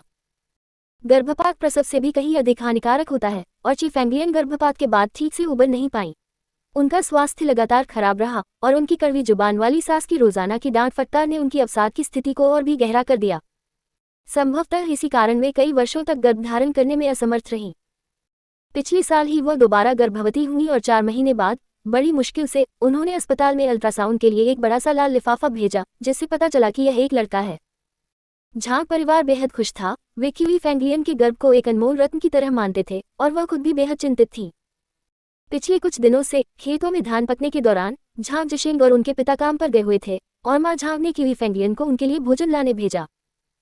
दुर्भाग्य से क्यूई फेंगलियन की तबीयत ठीक नहीं थी। 8 महीने की गर्भवती होने के कारण वह जाना नहीं चाहती थी, इसलिए उसने मां झांग से कहा कि वे अपनी भाभी वांगी को भेज दें। झांग परिवार की सबसे छोटी बहू वांगी बचपन से ही बिगड़ी हुई और जिद्दी थी। उसकी तीखी जुबान और परिवार की थोड़ी बेहतर आर्थिक स्थिति के कारण उसे मां झांग का विशेष स्नेह प्राप्त था। जब भी वह चक्कर आने की शिकायत करती, मां झांग उसे आराम करने देती। उन्होंने ची फेंगलियन से कहा कि ज्यादा चलने से प्रसव आसान हो जाएगा। कोई चारा न होने पर ची फेंगलियन खाना देने गई, लेकिन बीच रास्ते में ही लड़खड़ा गई। उसे दर्द होने लगा और प्रसव पीड़ा होने लगी। उसे तुरंत घर ले जाया गया और प्रसव में सहायता के लिए एक दाई को बुलाया गया। लेकिन 2 घंटे और काफी खून बहने के बाद भी उसका गर्भाशय पूरी तरह से नहीं खुला था, जिसके कारण उसे तुरंत काउंटी अस्पताल ले जाना पड़ा, जहां डॉक्टरों ने कहा कि उसे सिजेरियन ऑपरेशन की आवश्यकता हो सकती है। झांग परिवार ने मना कर दिया। जब मां ची और अन्य लोग ची परिवार के घर पहुंचे तो वे फेंगलियन को अस्पताल ले जाने की कोशिश कर रहे थे। सिजेरियन के बारे में सुनकर उन्होंने सहमति पत्र पर हस्ताक्षर करने से साफ इनकार कर दिया। झांग परिवार की अनिच्छा का कारण सिजेरियन ऑपरेशन की उच्च लागत और यह धारणा थी कि महिलाओं को घर पर ही बच्चे को जन्म देना चाहिए। आखिरकार उन दिनों में बच्चे को जन्म देने के एक दिन बाद कौन उठकर चलने फिरने में असमर्थ होता था। लेकिन सिजेरियन ऑपरेशन न केवल सर्जरी की फीस के लिहाज से महंगा था, बल्कि इसमें अस्पताल में रुकना भी जरूरी था, जिसका मतलब था और अधिक पैसा खर्च करना, जिसे वे खर्च करने के लिए अनिच्छुक थे। इससे भी महत्वपूर्ण बात यह है कि इतनी कठिन प्रसव अवस्था में सिजेरियन के लिए सहमति पत्र पर हस्ताक्षर करने का अर्थ था मां या बच्चे में से किसी एक को बचाने का महत्वपूर्ण निर्णय लेना, और झांग परिवार ऐसा करने के लिए बिल्कुल भी तैयार नहीं था। उन्होंने बिना किसी हिचकिचाहट के बच्चे को प्राथमिकता दी। मां ची भला इस बात पर कैसे राजी हो सकती थी? वह तो उनके अपने शरीर का मांस था। इस मुद्दे ने काफी हंगामा खड़ा कर दिया, जिसके परिणामस्वरूप झांग परिवार ने एक अल्टीमेटम दे दिया। अगर वे मां को प्राथमिकता देते हैं तो परिवार इस मामले से अपना नाता तोड़ लेगा और तलाक पर विचार करेगा। वे अत्यधिक खर्च को लेकर शिकायत कर रहे थे, इसलिए मां ची और बाकी लोग बहुत क्रोधित थे। यहाँ तक कि चेंग सू भी गुस्से में थी। क्या यह मानवीय व्यवहार था? पता नहीं तुम्हारी बड़ी बहन बच पाएगी या नहीं। अगर कुछ भी हो जाए तो ताइगुओ को बुला लेना। उन्हें लगता है कि हमारे ची परिवार में हमारा साथ देने वाला कोई नहीं है। मां ची ने गुस्से से लाल आंखों से चेंग सू को निर्देश दिया। क्यूई परिवार के सबसे बड़े बेटे ताइगुओ से घर में समर्थन के रूप में अपनी उपस्थिति दर्ज कराने की उम्मीद थी। आखिरकार एक सैन्य व्यक्ति होने के नाते जिसकी आभा दुर्जय है, यहाँ तक कि बुरी आत्माएं भी उससे दूर रहेंगी और यह झांग परिवार को भी सोचने पर मजबूर कर देगा। देखते हैं क्या होता है। ताइगुओ सेना में है, वह जब चाहे वापस नहीं आ सकता। पिता क्यूई ने गंभीर स्वर में कहा। उन्हें सिगरेट पीने की इच्छा हो रही थी, लेकिन उन्हें याद आया कि वे अस्पताल में हैं। चेंग सू का गुस्सा भड़क उठा और उसने अज्ञानता और घोर अन्याय पर गुस्सा निकाला। अगर वह जल्दी न आती तो क्या सहमति पत्र पर हस्ताक्षर न होते और इसी वजह से क्यूई फेंगलियन और उसके बच्चे की मौत हो जाती। ये सोचकर ही वह सिहर उठी। उसने पहले भी ऐसी खबरें सुनी थी और अक्सर उन्हें महज खबर समझती थी, लेकिन अब जब ये सब उसकी आंखों के सामने हो रहा था तो वह अंदर तक कांप गई। सबसे ज्यादा बेरुखी दिखाने वाला झांग जिशिंग था, जो कि ची फेंगलियन का पति था। वह कमजोर और गैर जिम्मेदार आदमी। उसकी पत्नी घर के अंदर जीवन और मृत्यु के बीच जूझ रही थी और वह यहाँ अपनी मां का साथ दे रहा था, हस्ताक्षर करने से इनकार कर रहा था।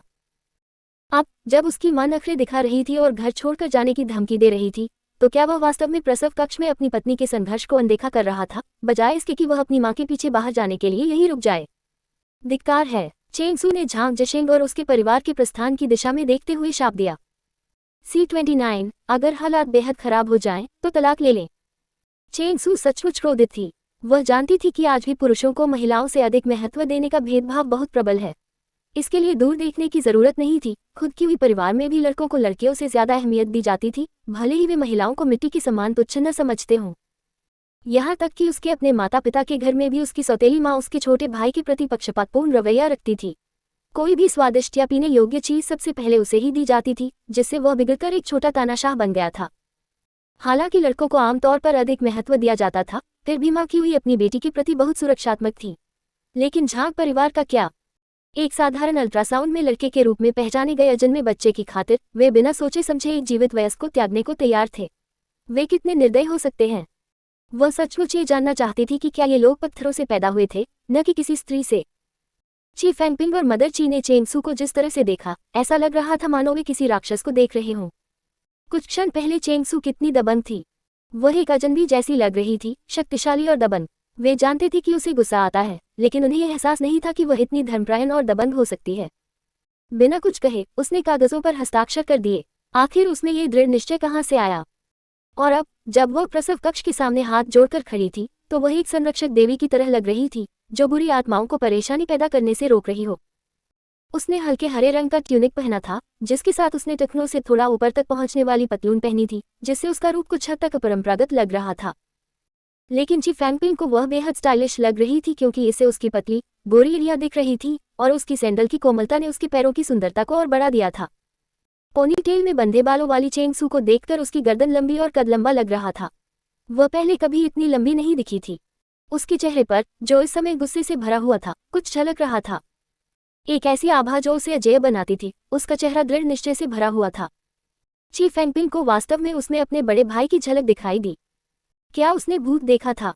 ये वही चेंग सू नहीं थी जिसे वे ईर्ष्यालु स्वभाव की जानते थे।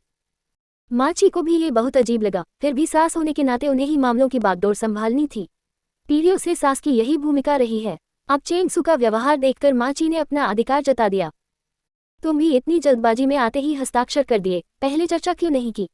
अगर बहन फैंग को कुछ हुआ तो तुम्हें मुझसे जवाब देना होगा। माँ ची ने चेंग सू पर गुस्से से कहा और भौहें चढ़ाते हुए डांटते हुए बोली, और तुमने ये क्या पहन रखा है? तुम बिल्कुल भी सभ्य नहीं लग रही हो। चेंग सू ने मन ही मन आंखें घुमाई, उसकी पिछली टिप्पणी को अनसुना करते हुए पलटकर कहा, चर्चा? आप लोग घंटों से बिना कोई फैसला लिए चर्चा कर रहे हैं। अगर पिताजी और मैं समय पर नहीं पहुंचते तो आप लोग अब भी झांग परिवार से मोलभाव कर रहे होते। आप लोग शायद इंतजार कर सकते हैं, लेकिन ची फैंगलियन नहीं कर सकती। जब तक आप लोग किसी समझौते पर पहुंचेंगे तब तक वह पहले ही। माँ ची की तीखी निगाहों के सामने चेंग सू ने अपने मुंह में आखिरी 3 अशुभ शब्द निगल लिए जो वह कहने ही वाली थी। फिर भी आप बिना सहमति के हस्ताक्षर नहीं कर सकते। ऐसा लग रहा है जैसे हम झांग परिवार पर अत्याचार करने के लिए अपने प्रभाव का इस्तेमाल कर रहे हैं। इसके बाद बहन फैंग झांग परिवार में कैसे रहेंगी? हम इस तरह कैसे आगे बढ़ सकते हैं? माँ ची ने चिंतित भाव से कहा। वह अपनी बेटी का भला चाहती थी और जानती थी कि शादी के बाद एक औरत की जिंदगी और मौत उसके पति के परिवार के हाथों में होती है। अब जब चेंग सू ने बच्चे के बजाय वयस्क को प्राथमिकता देने के कागजात पर हस्ताक्षर कर दिए हैं, अगर सब ठीक रहा तो ठीक है, लेकिन अगर नहीं तो क्या झांग परिवार बहन फैंग को संभाल पाएगा? माँ और बेटी का भविष्य में क्या होगा? क्या उसे ऐसे परिवार को खुश करने के लिए खुद को नीचा दिखाना चाहिए? एक पति का परिवार जो उसकी जान की परवाह नहीं करता। माँ, क्या आपको अब भी उसके उस घर में रहने की चिंता है? चेंग सू अपने मूल विश्वासों से पूरी तरह हैरान थी और बोली, अगर झांग परिवार बड़ी बात के बजाय छोटी बात को अहमियत देता है, यानी उन्हें उसकी जान की परवाह नहीं है, तो क्या यह हत्या के बराबर नहीं है? क्या आपको चिंता है कि वह इस स्थिति से उबर नहीं पाएगी? अगर ऐसी नौबत आती है तो ठीक है, वे तलाक ले सकते हैं। सीधी इस्मा और बच्चा सुरक्षित और स्वस्थ। चलो तलाक ही ले लेते हैं। चेंग सू के मुंह से निकलते ही उसके मुंह से निकली बात ने माँ ची को चौंका दिया और उनकी आंखें चौड़ी हो गईं। क्या तुम पागल हो? तलाक? इससे अच्छा तो यही होगा कि उसे मरने के लिए कह दो। माँ ची की नज़र में तलाक एक शर्मनाक बात थी, खासकर बेटी के लिए। अगर वह अपने ससुराल वालों से तलाक लेती तो चाहे जो भी सही हो या गलत, ये खबर अच्छी नहीं लगती और इससे उसके अपने परिवार की प्रतिष्ठा भी धूमिल होती। इसलिए उसने कभी भी क्यूई फैंगलियन को तलाक देने के बारे में नहीं सोचा था, और अब भी जब झांग परिवार बड़े जीवन के बजाय छोटे जीवन को महत्व देता है, तो उसने क्यूई फैंगलियन के झांग परिवार छोड़ने के बारे में नहीं सोचा था, और यूनेयुन भी तो थी। अगर उसकी जान चली गई तो उस पति के परिवार का क्या फायदा? चेंग सू ने ठंडे लहजे में उपहास किया। तुम तो इतनी आसानी से बोल देते हो, ये सब बकवास है। माँ क्यूई गुस्से से कांप उठी। चेंग सू उपदेश देने ही वाली थी कि उसी क्षण हॉल के दूसरी ओर झांग जिशेंग और उसकी माँ पीछे मुड़े, जिससे वह ठंडी हंसी हंस पड़ी। तभी प्रसव कक्ष का दरवाजा खुला। चेंग सू ने कुछ भी कहने की जहमत न उठाते हुए तेजी से अंदर प्रवेश किया। कैसा रहा डॉक्टर साहब? सब कैसा रहा? चेंग सू ने सबसे पहले पूछा। मेरा पोता? क्या मेरा पोता सुरक्षित है? माँ झांग ने उत्तेजित होकर उसे धक्का देते हुए कहा। महिला डॉक्टर ने अपना मास्क हटाते हुए कहा, सर्जरी बहुत सफल रही। माँ और बच्चा दोनों सुरक्षित हैं, माँ और बच्चा दोनों स्वस्थ हैं। चेंग सू ने राहत की सांस ली और क्यूई फैंगपिंग खुशी से उछल पड़ी और माँ क्यूई का हाथ हिलाते हुए बोली, माँ मेरी बहन ठीक है, मेरी बहन बिल्कुल ठीक है। अमिताभ, बोधिसत्व के आशीर्वाद के लिए धन्यवाद। माताजी ने अपने हाथों को जोड़कर कुछ बार यह मंत्र दोहराया। पिता क्यूई ने भी राहत की सांस ली, उनके हाथ थोड़े कांप रहे थे। डॉक्टर साहब, बेटा है या बेटी? माँ झांग ने फिर पूछा। चेंग सू ने अपनी भौहें सिकुड़ी, उसकी ठंडी निगाहें झांग जिशेंग की ओर घूमी और उसने उसके चेहरे पर भी वैसी ही उम्मीद भरी निगाहें देखी, जिससे उसका चेहरा और भी गंभीर हो गया। वह सचमुच एक कमीना है।